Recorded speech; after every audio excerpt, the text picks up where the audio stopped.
Assalamualaikum warahmatullahi wabarakatuh. Perkenalkan, nama saya Intan Purnamasari.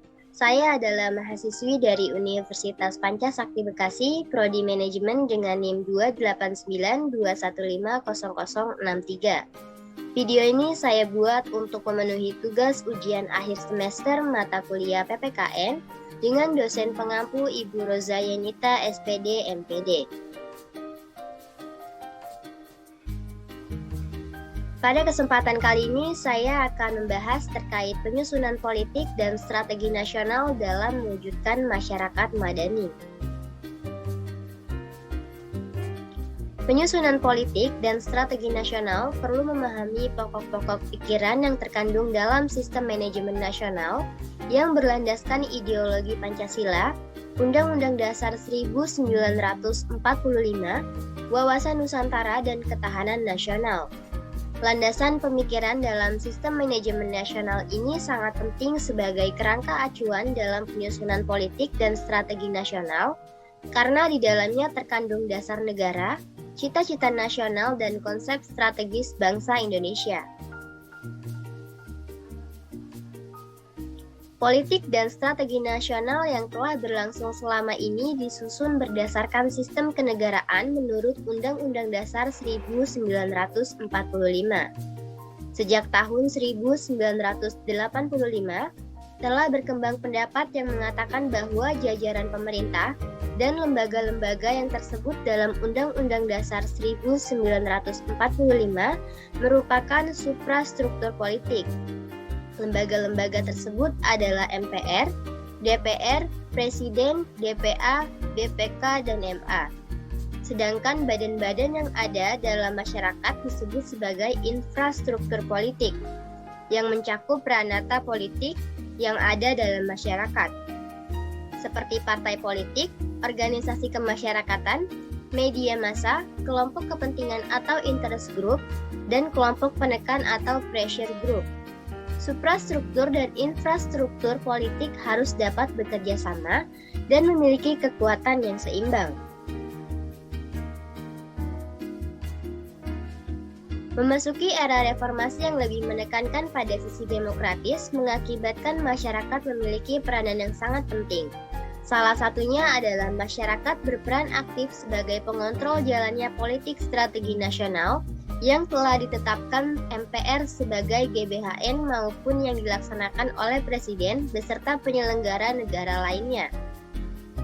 Penyusunan politik strategi nasional memberikan kewenangan bagi MPR dalam hal menetapkan Undang-Undang Dasar 1945 dan garis besar haluan negara, sehingga dalam hal pembagiannya dibedakan menjadi: yang pertama, kebijakan umum dilakukan oleh Presiden dan DPR yang mana dalam hal ini, kedua unsur tersebut memegang peran penting sebagai pembentuk undang-undang, perpu, peraturan pemerintah, kepres, dan inpres.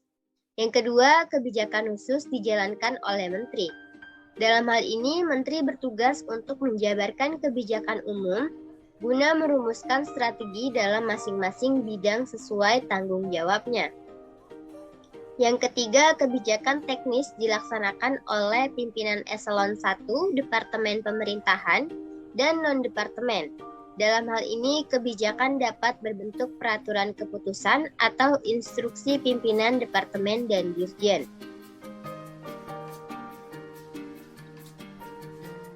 Mekanisme penyusunan politik dan strategi nasional. Mekanisme penyusunan politik dan strategi nasional di tingkat suprastruktur politik diatur oleh Presiden atau mandataris MPR. Sedangkan proses penyusunan politik dan strategi nasional di tingkat suprastruktur politik dilakukan setelah Presiden menerima GBHN. Strategi nasional dilaksanakan oleh para menteri dan pimpinan lembaga pemerintah non-departemen berdasarkan petunjuk Presiden yang dilaksanakan oleh Presiden. Sesungguhnya merupakan politik dan strategi nasional yang bersifat pelaksanaan.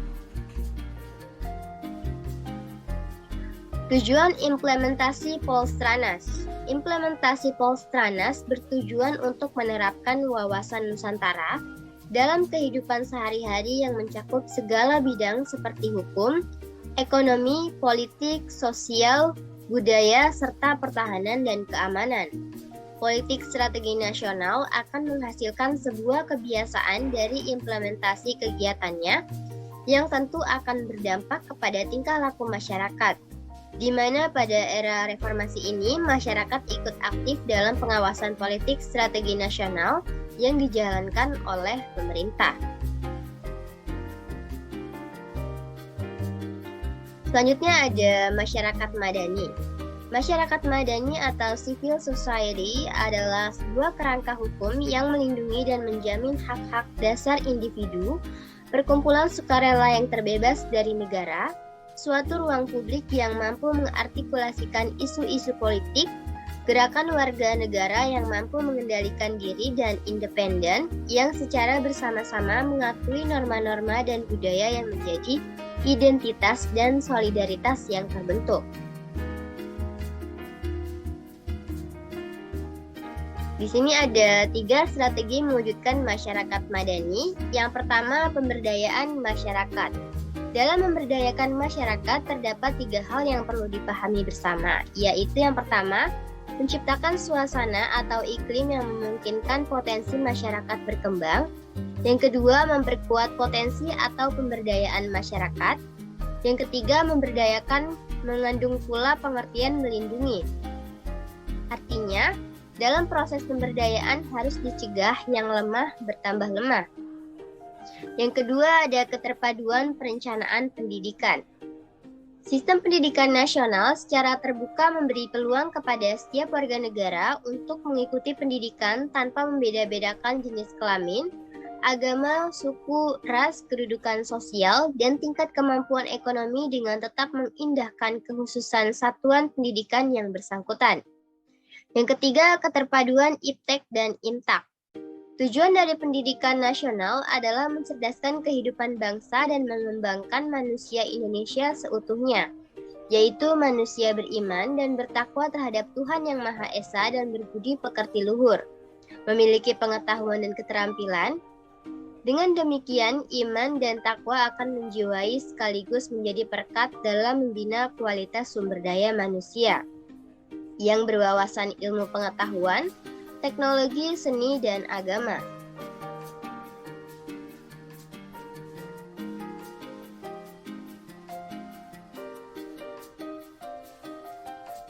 Selanjutnya di sini ada ciri-ciri masyarakat madani. Yang pertama, kesukarelaan. Sini berarti keanggotaan masyarakat madani terdiri atas pribadi yang bebas dan secara sukarela membentuk suatu kehidupan bersama. Yang kedua ada keswasembadaan yang tercermin pada sikap kemandirian tinggi terhadap negara, keterkaitan pada nilai-nilai hukum yang disepakati bersama, kebinekaan masyarakat atau saling hidup berdampingan, tolong-menolong, saling menghargai dan dapat hidup dengan damai. Yang keempat, keterselenggaranya kehidupan bermasyarakat, berbangsa dan bernegara yang bernuansa demokratis. Lalu selanjutnya ada kebiasaan berdialog dan bermusyawarah. Musyawarah merupakan perwujudan dari apresiasi keterbukaan, karena di dalam musyawarah, seseorang tidak dapat menghindar dari komunitasnya yang masing-masing secara aktif menyampaikan pendapat, usul, dan saran. Lalu yang selanjutnya ada hidup rukun dan toleransi. Sikap mental dalam mewujudkan kehidupan yang serasi dengan tidak membedakan pendapat, kedudukan sosial, ekonomi, dan perbedaan agama, serta kepercayaan terhadap Tuhan Yang Maha Esa dan berlapang dada untuk memberi peluang dan membiarkan orang lain berbuat sesuai dengan aturan hukum yang berlaku.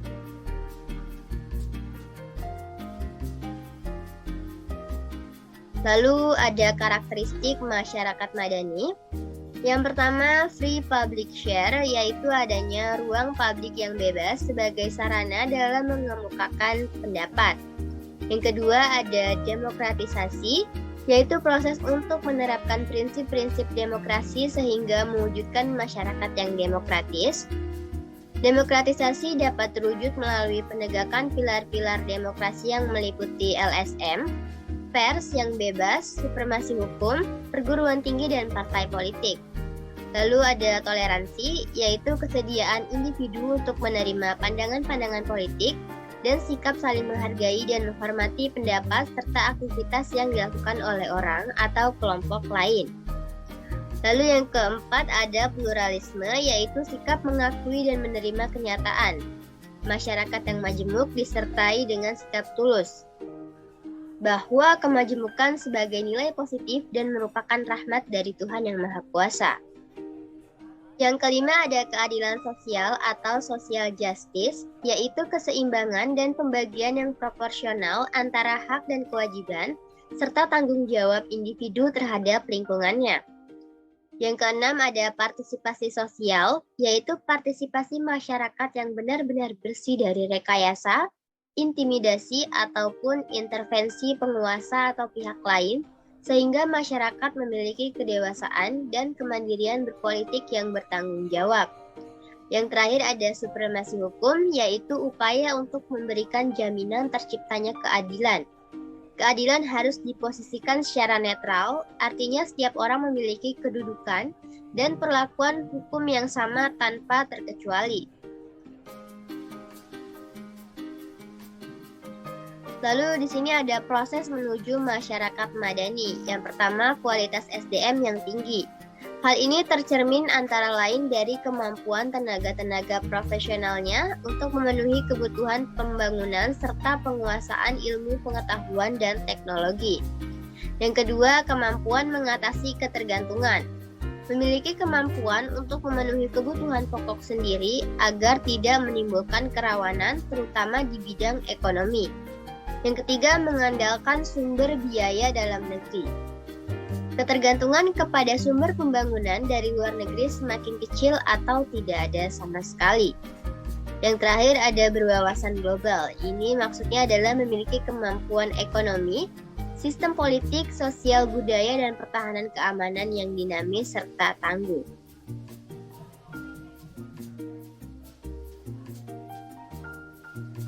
Lalu ada beberapa kendala yang dihadapi dalam mewujudkan masyarakat madani di Indonesia.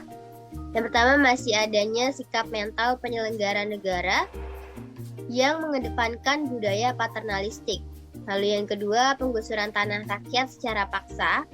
Yang ketiga, sikap mental warga negara yang acuh tak acuh dengan kebijakan pembangunan dan sebagainya. Yang keempat, kualitas sumber daya manusia atau SDM yang belum memadai karena pendidikan yang belum merata. Yang kelima, masih rendahnya pendidikan politik masyarakat. Dan yang keenam, tingginya angkatan kerja yang belum terserap karena lapangan kerja yang terbatas. Nah, di sini ada upaya mengatasi kendala dalam mewujudkan masyarakat madani. Yang pertama, mengedepankan integrasi nasional. Yang kedua, adanya reformasi sistem politik demokrasi. Dan yang ketiga, membangun masyarakat madani sebagai basis yang kuat ke arah demokratisasi. Keberhasilan Polstranas. Untuk mencapai keberhasilan Polstranas, penyelenggaraan pemerintah atau negara dan setiap warga negara Indonesia atau masyarakat harus memiliki yang pertama keimanan dan ketakwaan kepada Tuhan Yang Maha Esa sebagai nilai luhur yang menjadi landasan spiritual, moral, dan etika dalam kehidupan bermasyarakat, berbangsa, dan bernegara. Yang kedua, semangat kekeluargaan yang berisikan kebersamaan, kegotong royongan, kesatuan, dan persatuan melalui musyawarah untuk mencapai mufakat guna kepentingan nasional. Yang ketiga, percaya diri pada kemampuan dan kekuatan sendiri serta bersendikan kepada kepribadian bangsa sehingga mampu menatap masa depan yang lebih baik. Yang keempat, kesadaran, patuh dan taat pada hukum yang berintikan keadilan dan kebenaran sehingga pemerintah atau negara diwajibkan menegakkan dan menjamin kepastian hukum.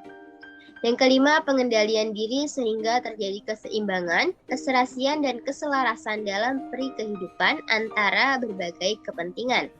Yang keenam, mental, jiwa, tekad, dan semangat pengabdian, disiplin, dan etos kerja yang tinggi, serta mengutamakan kepentingan bangsa dan negara.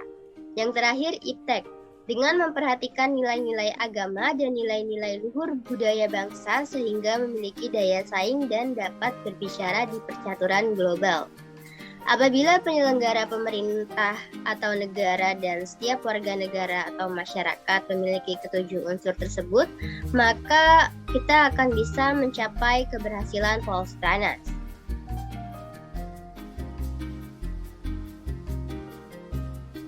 Baik, sekian materi dari saya.